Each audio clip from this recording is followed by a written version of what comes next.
नमस्कार विद्यार्थी मित्रांनो, स्वागत आहे आपलं BMS मराठी ॲपमध्ये. तर आजच्या व्हिडिओमध्ये आपण औषधी कल्प हेतू अनुपान प्रयोग या चॅप्टरला सुरुवात करतोय.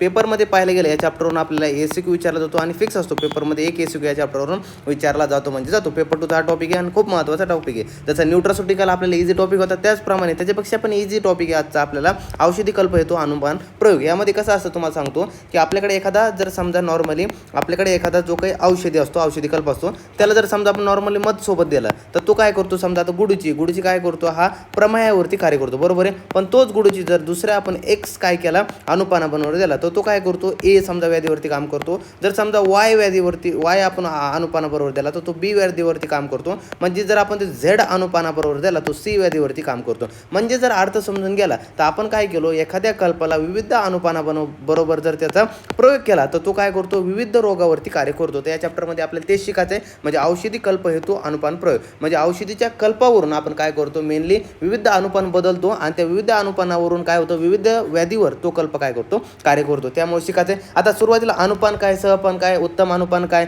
त्यानंतर अनुपान कोणाला द्यावा हे सुद्धा पाहतो आपण. त्यामध्ये अनुपानाचं उद्दिष्ट असतं तरी काय हे सुद्धा आपल्याला सुरुवातीला समजून घ्यायचं असतं. आणि नंतर आपल्या जे काही टॉपिकचं इंट्रोडक्शनमध्ये आपण जे काही पाहिले किशोर गुगुळ योगराज गुगुळ तर ते आपल्या या टॉपिकला सुरुवात करायची आहे. समजलं. आता बघा सुरुवातीला अनुपान असतं तरी काय, तर आता श्लोक आला बघा, अन्न अधुनो पश्चात पियत इति अनुपानम. तर अशा प्रकारे हा डल्लन यांनी श्लोक दिलाय. म्हणजे याचा अर्थ काय बघा, अन्न खाल्ल्याच्या पश्चात जे पिले जाते त्याला काय म्हटलं जातं, अनुपान असं म्हटलं जातं. अन्न खाल्ल्याच्या पश्चात दादा अन्न खाल्ल्याच्या पश्चात जे काही पिलं जातं रे ताई तर त्याला काय म्हटलं जातं, अनुपान असं म्हटलं जातं. नंतर बघा अन्न पश्चात पानम औषध भक्षेन उपरी काय म्हटलं, यतपितम तद अनुपानम इति अर्थ. तर अशा प्रकारे हा श्लोक आला. म्हणजे याचा अर्थ काय बघा, औषध सेवन केल्यानंतर जे काही पिले जाते त्याला अनुपान असं म्हटलंय. वरच्या श्लोकमध्ये काय, अन्न खाल्ल्याच्या पश्चात जे काही पिले जाते त्याला अनुपान असं म्हटलंय. खालच्या श्लोकचा अर्थ काय, औषध सेवन केल्यानंतर जे काही पिलं जातं त्याला अनुपान असं म्हटलेलं आहे. नंतर बघा दादांनो काय म्हटलं बघा, अनुपान सेवनाचे लाभ. आता नॉर्मली काही जणांमध्ये सर आम्ही अनुपान घेतोय, म्हणजे कोणी पण आपण पेशंटला अनुपान देतो तर का म्हणून बरं सर आपण अनुपान देतो, तर अनुपानचे काहीतरी लाभ तर असले पाहिजे ना. असं कोणी मॉक्कर देईन का, कोणी म्हटलं हे घेईन खाय असं काय असतं का, तर नाही. काहीतरी लाभ असल्याशिवाय आपण त्याला घेणार आहे का. आता तुमचा लाभ आहे म्हणून तुम्ही लेक्चर पाहताय,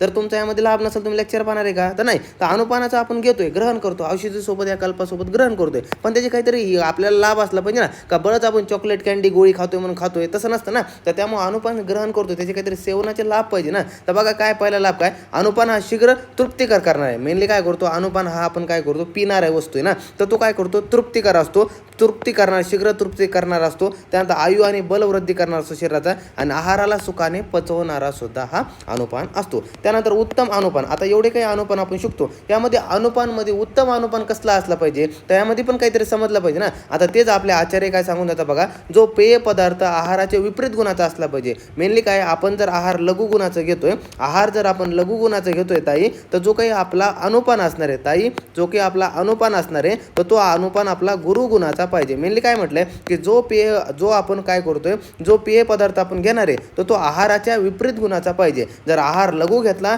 तर आपला जो काही पेय पदार्थ म्हणजे अनुपान आपला कसा पाहिजे, गुरु गुणाचा पाहिजे. म्हणजे जो पेय आहाराच्या विपरीत गुणाचा आहे तर त्याला उत्तम अनुपान कोण म्हणतं, आपले आचार्य सांगतात. परंतु हा अनुपान जर धातूच्या विरोधी नसला पाहिजे. म्हणजे जो काही आपले धातूचे गुण असतात जसे की अस्थि, मज्जा, शुक्र, रस, रक्त, मांस, तर यांचे जे काही धातू आहे ते धातूंच्या हा विरोधी गुणाचा नसला पाहिजे. तो आहाराच्या विपरीत गुणाचा असला पाहिजे, पण जे काही शरीरातले धातू आहे तर त्यांच्या विपरीत गुणाचा असला का पाहिजे का, तर नाही ताई. समजलं. नंतर बघा काय म्हटलं, अनुपानाचे गुण. तर आपल्या अनुपानाचे गुण काय म्हणतात, आचार्य सुश्रुत येतात आणि आचार्य चिरक येतात. तर आचार्य सुश्रुत काय म्हणतात, अनुपान हा रोचक असतं, ग्रहण करणार असतो, रश्य असतो, दोष संघात भेदन करणार असतो, तृप्तिकर असतो, मृदुकर असतो आणि श्रम आणि क्लम हा आपला अनुपान असतो. कोण म्हणतं हे, तर आचार्य सुश्रुत म्हणतात. पण आचार्य चिरक आले, आचार्य चिरक काय म्हणतात, नाही थांबा सुश्रुत जी तुम्ही रुकिये, हम कुछ बता रहे हैं इसको भी बात सुनिए. तो आचार्य चिरक काय म्हणते की बघा सुश्रुत जी जो हमारा अनुपान है वो तृप्तिकर होता है, वो दूसरा क्या रहता है, वो धातु को पूर्ण करणारा रहता है, वो तीसरा क्या रहता है, सेवन केलेल्या अन्नाला अधो आमशात घेऊन जाणारा रहता आहे. म्हणजे म्हणण्याचा अर्थ काय आहे, ते जो काही आपला अनुपान येत आहे तो जो काही सेवन केलेला आपण अन्न आहे, सेवन केलेला अन्न तो जो काही आपला आमाशय असतो, अशा प्रकारे आमाशय असतो, तो आमाशयाच्या ऊर्ध्व भागातून तो अधोभागात घेऊन जातो. का बरं अधोभागात, कारण की जिथून डायजेशन सुरू होतं तो अधोभागातून आपल्या पोटामध्ये डायजेशन सुरू होतं, खाली ड्युडेनम लागतं, ड्युडेनम झालं की प्रॉपर चांगल्या प्रकारे डायजेशन व्हायला सुरुवात होती. तर सेवन केलेला अन्नाला जो अधोभागात घेऊन जातो तो कोण असतो, उत्तम अनुपान असतो. कोण म्हणतं, तर आचार्य चरक असे म्हणतात. त्यानंतर खाल्लेल्या अन्नाला संघात करणारा कोण असतो, तो आपला अनुपान असतो. त्यानंतर हा क्लेदन आणि मृदुता आणणारा म्हणजे अन्नाला क्लेदन करणारा आणि अन्नाला मृदुता करणारा कोण उत्तम अनुपान असतो. तसंच सुखपूरक आणणारा पचवणारा हा कोण असतो अनुपान असतो. कोणता उत्तम अनुपान असतो. असं कोण म्हणतात ताई तर आचार्य चरक म्हणतात. कोणाला म्हणतात ताई आचार्य सुश्रुतला. म्हणजे आपण एक जस्ट कॉमिक म्हणजे जस्ट फनी वेमध्ये सांगितले पण आचार्य चरक यांनी आचार्य सुश्रुत यांनी हे काही पॉईंट दिलेत आचार्य चरक यांनी काही हे पॉईंट दिलेत हे तुम्हाला ध्यानात ठेवायचे. समजलं. तर हे कशाचे उत्तम रसायनचे सॉरी अनुपानाचे गुण आहेत. हे काय उत्तम जे काय अनुपान आहे तर त्याचे चांगल्या प्रकारचे गुण आहे. त्यानंतर बघा सहपान. आता सहपान म्हणजे काय सुरुवातीला ताई समजून घ्या. आता बघा सहपान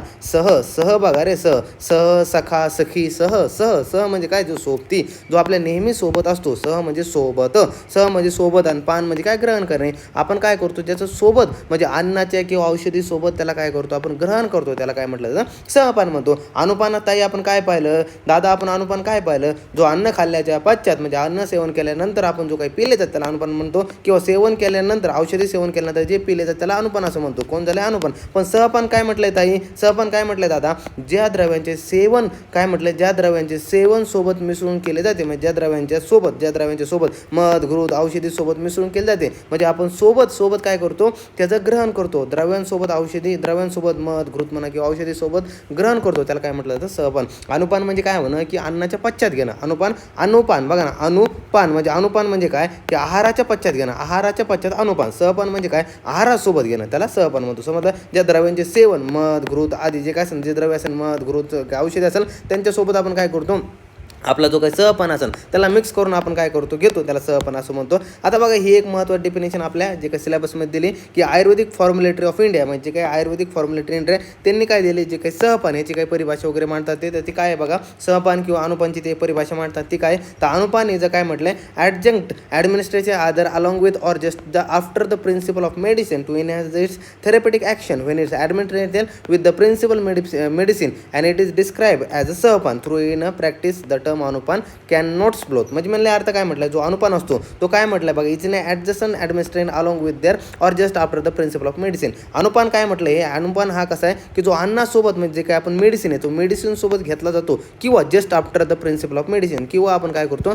औषधी घेतल्यानंतर जे काही मेडिसिन घेतल्यानंतर घेतो म्हणजे ते काय म्हणतात बघा आयुर्वेदिक फॉर्म्युलेटर ऑफ इंडिया हे काय म्हणतात अनुपान किंवा सहपानची व्याख्या की अनुपान असा आहे अनुपान काय जे की आपण मेडिसिनच्या सोबत घेतो अलॉंग विथ द मेडिसिन म्हटलं और काय म्हटलं just after the principal of medicine किंवा आपण जे काही मेडिसिन घेतले मेडिसिनच्या नंतर जे काही घेतो जसं आपण काय घेतो मेडिसिनच्या नंतर म्हणजे आपण काही घेतो समजा पाणी घेतो दूध घेतो वगैरे तर त्याप्रमाणे जे काही म्हटलं तर त्याला हे काय म्हणतात अनुपान किंवा सहपान असं म्हणतात. पण हे टू इनहॅन्स कशासाठी करतो टू इनहॅन्स इज थेरपेटिक ॲक्शन का कशासाठी तर हे जर काय असेल ते औषधीची कार्यकारी शक्ती वाढवतं त्यासाठी आपण काय करत असतो आयुर्वेदिक फॉर्म्युलेटर ऑफ इंडिया म्हणते ह्याला अनुपान घेतला पाहिजे कसं औषधी सोबत किंवा औषधी नंतर कशासाठी थेरपेटिक ॲक्शन यांची इनहॅन्स होणे करते. When administered with the principal of medicine म्हणजे administrative principal medicine it is describe as a सहपान. मेनली काय म्हटलं आपण जेव्हा हा औषधी सोबत घेतो किंवा औषधी नंतर घेतो तर त्याला काय म्हटलं सहपान म्हटलं जातं. पण थ्रू इन अ प्रॅक्टिसमध्ये त्याला सहपान म्हटलं जातं. द टर्म अनुपान कॅन नॉट्स बोथ मेनली काय होतं की प्रॅक्टिसमध्ये त्याला सहपान बी म्हटलं जातं अनुपान बी म्हटलं जातं. आयुर्वेदमध्ये आपलं काय म्हटलं जातं अनुपान म्हणजे आहाराच्या पश्चात घेणं सहपान म्हणजे जो आहारासोबत घेणं त्याला सहपान म्हटलंय. पण प्रॅक्टिस वेमध्ये पाहायला गेलं तर अनुपान आणि सहपान एकच अर्थ कन्सिडर केला जातो. समजलं. याचा हा आयुर्वेदिक फॉर्म्युलेटर ऑफ इंडियाने असं सांगितलेलं आहे. त्यानंतर आता बघा जे की सहपान आहे. आता सहपान म्हणजे काय तर बघा ते जे काही उदाहरणं दिले सहपानाचे आता कोणामध्ये नेत्ररोग असेल तर त्यामध्ये सर्पी आणि मधू आपण त्रिफळासोबत मिक्स करून देतो म्हणजे सोबत घ्यायला सांगतो म्हणजे त्रिफळासोबत सर्पी मधू घ्यायला सांगतो. त्यानंतर अग्निबोध असेल तर अग्निबोधमध्ये पिंपळी चूर्ण आणि मध आपण सोबत घ्यायला सांगतो. श्वासकास असेल त्यामध्ये वृहत काय म्हटलं वृहत फल कटादी प्लस मध वगैरे आपल्याला घ्यायला सांगितलं. वृहत फल कटादी प्लस मध आपल्याला घ्यायचं सांगितलं म्हणजे सोबत घ्यायचं सांगितलेलं आहे. आता हे झाले हे सहपान आणि सहपानचे उदाहरण. आता काय तर अनुपान प्रयोग करते वेळी खालीलप्रमाणे गोष्टी लक्षात घ्याव्या. आता काय जर म्हणतात अनुपान आपल्याला सगळ्यांना सारखा देता येतो का तर बाळांनो तसं नसतं. अनुपान आपल्याला काय करावं लागतं की पेशंट कसा आहे म्हणजे तो माणूस कसा आहे त्या प्रकृती कशी आहे त्यानंतर त्याने काय खाल्लं आहे तो जो काय सेवनकाळ कधी आहे त्याची आणखी जर पाहायला गेलं तो आहार कसा घेतोय आहाराची मात्रा किती घेतो ते सगळ्या गोष्टी फॅक्टर काय केलं जातं कन्सिडर केलं जाते आणि त्यानुसार आपण काय करतो अनुपान त्याला सजेस्ट करत असतो. मग अनुपान प्रयोग करतेवेळी खालील गोष्टीचं आपल्याला ध्यान ठेवावं लागतं. जसं की जे काही भक्ष्यादी आहार असेल भक्ष्यादी पदार्थ असेल ते गुरु किंवा लघु आहे का गुरु किंवा लघु आहे कारण की आपण जो काही अनुपान देतो तर तो अनुपान त्याचे कसं पडलं अपोजिट एकदम आहाराचे पाहिजे ना. तर तो भक्ष्यादी पदार्थ आहे तो गुरु किंवा लघु असणे तर हे आपल्याला पहिलं माहिती पाहिजे. किंवा सेवन करणाऱ्या मनुष्याचा स्वभाव म्हणजे त्याची प्रकृती माहिती पाहिजे आपल्याला. भक्ष्यपदार्थाचा संस्कार कोणत्या संस्काराने बनले, कोणी काय केलं की त्याला जाळावर डायरेक्ट धरून भाजवलंय किंवा आपण काय केलं पाण्यात त्याला उखळवलंय, त्याला आपला संस्कार माहिती पाहिजे तो कसा अन्न तो बनलाय. किंवा भक्ष्यपदार्थ सेवनाची मात्रा आपण किती आहारात तो घेतलाय. त्यानंतर अन्नाचा प्रकार हा शिंबी धान्य शालीय कोणता आहे आपल्याला माहिती पाहिजे. त्यानंतर याचं सेवन काळ प्रातः घेतो सायंकाळ घेतो तर आपल्या सेवन काळ सुद्धा माहिती पाहिजे. तर अशा प्रकारे अन्नपान प्रयोग करते वेळी ह्याच्या खालील गोष्टी आपल्याला ध्यानात ठेवावं लागते. त्यानंतर आता दोषानुसार अनुपान हे ध्यानात ठेवा. हे तुम्हाला ॲज इट इज काय येतो युनिव्हर्सिटीला MCQ येतो बरं का, हे ध्यानात ठेवा. ॲज इट इज एक MCQ ह्यावरून विचारला जातो की दोषानुसार. आता बघा वातजन्य विकार असेल यामध्ये स्निग्ध आणि उष्ण आपण अनुपान घेतो. पित्तजन्य विकार असेल यामध्ये मधुर आणि शीतल घेतो. बघा ना, बघा वातजन्य वातमध्ये काय करण्याचे वात कमी करणार आहे. वात कसा शीत गुणाचा असतो आणि वृक्ष गुणाचा असतो. त्याचे एकदम आपण स्निग्ध आणि वृक्ष. पित्त कसा असतो बघा, पित्त कसं असतो कटू असतो नॉर्मली आणि त्याचे कसं आपण मधुर घेतोय. आणि पित्त कसं उष्ण असतो हा शीतल आपण गुणात घेतोय. कफजन्य पाहिलं तर कफ कसा असतो कफ पाहायला गेलं तर स्निग्ध असतो कसा असतो शीत असतो. तर इथं वृक्ष आणि आपण काय घेतो उष्ण घेतोय. तर या प्रकारे बघा स्निग्ध आणि उष्ण काय वातजन्य विकारामध्ये घ्यावं अनुपान. मधुर आणि शीतल पित्तजन्य विकारामध्ये घ्यावं. वृक्ष आणि उष्ण हे अनुपान कफजन्य विकारामध्ये घ्यावं. त्यासोबत आणखी काय म्हटले आता इथं काही अनुपान आणि काही व्याधी दिले जसं की सुरा आद्यमानमध्ये घ्यावं. बद्रिकवाद आपण गुल्ममध्ये घ्यावे. दधी मस्तू वीड भेदमध्ये घ्यावे. उष्ण जल आपण अजीर्णामध्ये घ्यावे. त्यानंतर वृक्ष आम्ल त्या परिकीर्तितामध्ये घ्यावे. त्यानंतर वृष्टीदुग्ध ह्याला आपण काय म्हटलं उदररोगामध्ये घ्यावे. प्रसन्ना तर प्रसन्न वातरोगमध्ये घ्यावे म्हटलंय. त्यानंतर दाडिमचा स्वरस आरशेमध्ये घ्यावा. तर असं आपल्याला विविध अनुपान दिले. आता अनुपानाचे उद्देश आपण अनुपान का बरं घेतो तर बघा आहाराचे सुखपूर्वक पाचन व्हावं यासाठी अनुपान घेतो. औषधाला सर्वांगामध्ये पोहोचोय कारण घेतलेला जो आहार आहे म्हणजे जो घेतलेलं जे औषध आहे ते आपल्या पोटात राहून काही कामच नाही ना, पूर्ण बॉडीमध्ये गेलं पाहिजे. तर औषधाला सर्वांगामध्ये पोहोचणे, त्यानंतर आहाराला क्लीनता आणि संघात करणे, तर हे सगळे अनुपानाचे उद्देश असतात. त्यानंतर अनुपान अयोग्य रोगी अनुपान कोणी घेतला नाही पाहिजे. श्वास आणि काच ज्याला आहे त्याने घेतला नाही पाहिजे. ऊर्ध्वजत्रुगात रोग आहे ज्याला ENT मध्ये व्याधी म्हणतो ना, ENT आहे ज्यांना ऊर्ध्वजत्रुगात रोग आहे तर त्यांनी घेतला नाही पाहिजे. उरशत आहे त्यांनी घेतला नाही पाहिजे. प्रसेक आहे त्यांनी घेतला नाही पाहिजे. स्वरभंग प्रसेक म्हणजे काय म्हणे एकदम मळमळ वगैरे म्हणे त्यांनी घ्यायला नाही पाहिजे. स्वरभंग वगैरे त्यांनी घ्यायचं नाही. तर अशा प्रकारे अयोग्य हे रोगी आहे ज्यांनी अनुपान घ्यायचं नाही. आता बघा आपल्या मुख्य कन्सेप्टला सुरुवात करतोय. पेपरमध्ये हा SCQ तुम्हाला येत नाही मोस्ट ऑफ द आला तर अनुपान आणि सहपान सांगून एखादा तुम्हाला खालील किशोर गुगुळ म्हणा त्यानंतर कंकायन गुटिका वगैरे ह्यातलं एक तुम्हाला स्पष्ट करायला लावते. समजलं तर तुम्हाला अनुपान काय सहपान हे माहिती पाहिजे, त्याचे उद्दिष्ट वगैरे पाहिजे माहिती पाहिजे. त्यानंतर जे काही आपले हे दिले आयुर्वेदिक फॉर्म्युलेटर ऑफ इंडिया यांनी जे काही अनुपान सहपानची जे काही डेफिनेशन दिली हे तुम्हाला माहिती पाहिजे. समजलं. आता हे झालं आपलं. आता बघा आता जे कन्सेप्ट आहे चॅप्टरचे बघा आपण काय करतो नॉर्मली आपल्याकडे एखादं फॉर्म्युलेशन असतं जसं की गुडूचीचं सत्व म्हणा किंवा गुडूचीचं क्वात म्हणा तर आपण सत्व म्हणा किंवा क्वात म्हणा त्याला काय करतो याला मधाबरोबर देतो. तर हा काय करतो नॉर्मली जोरवरती कार्य करतो सगळ्यांना माहिती आहे बरोबर आहे. पण आपण हा गुडूचीचं जर अनुपानच चेंज केलं तर हा काय करतो डिफरंट व्याधीवरती कार्य करतो. जसं की Xवर आपण काय केलं अनुपान X अनुपान दिला तर हा A व्याधीवरती कार्य कर. Y जर अनुपान दिला हा B व्याधीवरती कार्य करतं. Z अनुपान दिला हा C व्याधीवरती कार्य करतं. तेच आपल्याला शिकायचं आहे. बघा किशोर जो गुगुळ आहे तो आपण काय करतोय आता नेत्र रोग आहे तर किशोर गुगुळ आपण काय करतो की किशोर गुगुळला आपण वासादी क्वाथाबरोबर देतो. किशोर गुगुळला वासादी क्वाथावर देतो हा नेत्र रोगावर कार्य करतो. किशोर गुगुळला आपण वरुणादी क्वाथावर देतो हा गुलमादी व्याधीवरती कार्य करतो. हा किशोर गुगळला आपण ताई काय करतो खदिरादी क्वाथाबरोबर देतो म्हणजे खदिराचा क्वाथ आहे त्याच्यासोबत दिला तर वर्ण एवं कुष्ठरोगावरती कार्य करतो. समजलं. किशोर गुगुळला आपण काय केलं वासादी क्वाथाबरोबर दिला हा नेत्र रोगावर कार्य करणार. किशोर गुगुळला आपण काय केलं वर्णादी क्वाथावरती दिला हा गुलमादी व्याधीवरती कार्य करणार. किशोर गुगुळाला ताई आपण काय केलं खदीर क्वाथाबरोबर दिला आता वर्ण एवं हा कुष्ठरोगावरती कार्य करणार. समजलं ताई. नंतर बघा दादा काय म्हटलं बघा कंकायन गुटिका. आता कंकायन गुटिका ध्यानात ठेवा IMP पेपरमध्ये ॲज इट इज SCQ येऊ शकतो. आता बघा कंकायन गुटीला आपण मध आम्ल आणि उष्ण दोष सोबत दिलं म्हणजे अनुपानाबरोबर दिलं म्हणजे हे घेतल्यानंतर हे अनुपान घ्यायचं आपल्याला मध्य आम्ल आणि उष्ण उदक त्यासोबत दिलं तर हा गुलमावरती कार्य करतो. मध्यासोबत जर दिलं कंकायन गुटिका त्यानंतर आपण अनुपान म्हणून मध्य दिलं तर हा वाताची गुलमावर कार्य करतो. नंतर आपण कंकायन गुटिका हा आपण काय केलं गोदुग्धावर दिली तर हा पेत्तिक गुलमावरती काय करतो. त्यानंतर कंकायन गुटिका आपण गोमूत्रासोबत दिली म्हणजे अनुपान गोमूत्र दिलं त्यामध्ये तर हा कफज गुलमावर कार्य करतो. त्यानंतर कंकायन गुटिका आपण दशमूळ क्वाथाच्या अनुपानाबरोबर दिली तर हा त्रिदोषित गुलमावर कार्य करतो. कंकायन गुटिका ताई आपण काय केलं उंटणीच्या दुधाबरोबर दिलं जे काही उंटणी दुधाबरोबर दिलं तर हा रक्तज गुलमावर ताई काम करतो. नंतर दादा काय म्हटलं कंकायन गुटिका जर अन्य कोणतं दुसरं अनुपान दिलं तर हा हृदयरोग ग्रहणी शूल कृमी और अर्श या व्याधीवरती कार्य करतो. समजलं ताई. समजलं दादा. नंतर बघा काय म्हटलं योगराज गुगुळ. आता योगराज गुगुळ जर आपण रासनादी क्वाथाबरोबर दिलं म्हणजे काय योगराज गुगुळला अनुपान आपण रासनादी क्वाथ सांगितला तर हा विभिन्न वात रोगावर कार्य करतो. नंतर आपण योगराज गुगुळला याला काय दिलं अनुपान म्हणून काकोल्यादी क्वाथ दिला तर हा पित्तज रोगावर कार्य करतो. नंतर योगराज गुगुळ आपण आरोग्यवादी क्वाथ बरोबर अनुपान दिला हा कफज रोगावर कार्य करतो. नंतर योगराज गुरु आपण दारवी क्वाथवर दिला तर हा मेह व्याधीवर कार्य करतो. नंतर योगराज गुरु आपण पांडू अनुपान दिला तर समजा तर हा काय इकडे हे गोमूत्र आपण जर काय अनुपान दिला तर हा पांडू व्याधीवरती कार्य करतो. नंतर हे अनुपान इकडे झाले हे बघा. त्यानंतर काय म्हटलं योगराज गुगुळ जर आपण शहद म्हणजे मदाबरोबर दिला तर हा मेदवृद्धीवर कार्य करतो. त्यानंतर आपण काय केलं की योगराज गुगुळ हा निंबक वातावर दिला, हा कुष्ठव्याधीवरती कार्य करतो. त्यानंतर योगराज गुगुळ आपण गुडची कोतावर दिला तर हा वातरक्तावर कार्य करतो. नंतर योगराज गुगुळ आपण पिपळी कोताबरोबर दिला तर काय म्हटलं शोथ आणि शूलवरती कार्य करतो. तर योगराज गुगुळ आपण पाटला कोताबरोबर दिला, पाटला कोत काय अनुपान ठेवायचा आहे तर त्याला आपण मूषक विषयावरती कार्य करतो. योगराज गुगुळ जर आपण त्रिफळा कोत अनुपान दिला तर त्याला नेत्र वगैरे कार्य करतो.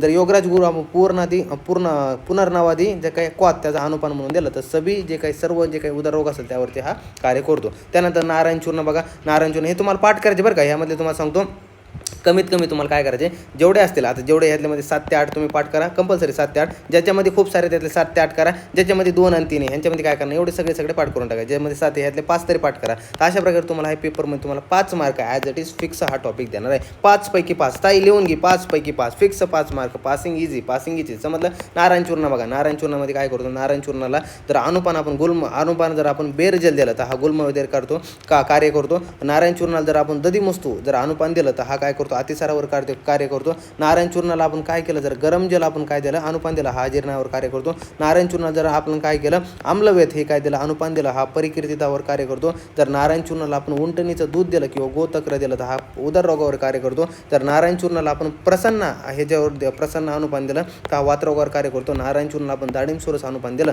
तर हा हर्षव्याधीवर कार्य करतो. नारायण चूर्णाला आपण तर ताई दादा घृत अनुपान दिला हा स्थावर किंवा जंगम विषय असेल तर त्याच्यावरही कार्य करतो. समजलं. तोंडपाठ करून टाकायचं, कोणाला पण विचारो तोंडपाठ आलं पाहिजे, 5 मार्क फिक्स आहे. समजलं. त्यानंतर बघा रससिंदूरचं पाहतोय आपण. रससिंदूरमध्ये काय बघा नवज्वर असेल तर नवज्वरामध्ये आपण काय करू शकतो रससिंदूर बरोबर फुलं काय म्हटलं फुलवाली तुलसी पत्र सोरस आपण दिलं फलपत्र सोरस वगैरे सोरस म्हणा, फलपत्र सोरस म्हणा, तुलसी फलपत्र सोरस जे असं फुलवाली तुलसी पत्र सोरस तर त्यामध्ये आपण अनुपान दिलं तर हा नवज्वरावर कार्य करतो. गिलोय सोबत गिलोय अनुपान दिला तर जीर्णज्वरावर कार्य करतो. गिलोय सोरसचा अनुपान दिला तर प्रमेयवरती कार्य करतो. जर अशोकचा अनुपान दिला प्रदर रोगावरती कार्य करतो. जर छोटी हरड कशाचा जर अनुपान दिला हा अर्शवर कार्य करतो, अर्शरोग वगैरे. त्यानंतर वचा चूर्णाचा अनुपान दिला तर अपस्मारावरती कार्य करतो. पेठे म्हणजे पेठे सोरस म्हणजे पेठेचा सोरस म्हणा तर पेठे सोरस हा आपण अनुपान दिला तर उन्मादवरती कार्य करतो. त्यानंतर काय म्हटलं बेहडा क्वात म्हणा किंवा वासा सोरस म्हणा तर हे अनुपान दिलं तर हा श्वासरोग काय करतो श्वासरोगावरती कार्य करतो. नंतर जर पाहायला गेलं तर नंतर काय म्हटलं बघा जर दारू हल्दी क्वात आपण जर अनुपान दिला तर हा कामला रोगावर कार्य करतो. लोहभस्म जर आपण काय दिला क्वात दिला लोहभस्म जर अनुपान दिला तर हा काय करू पांडू रोगावरती कार्य करतो. त्यानंतर बघा काय म्हटलंय एक मिनटं त्यानंतर एक मिनटं नाही एक मिनटं फक्त एक मिनटं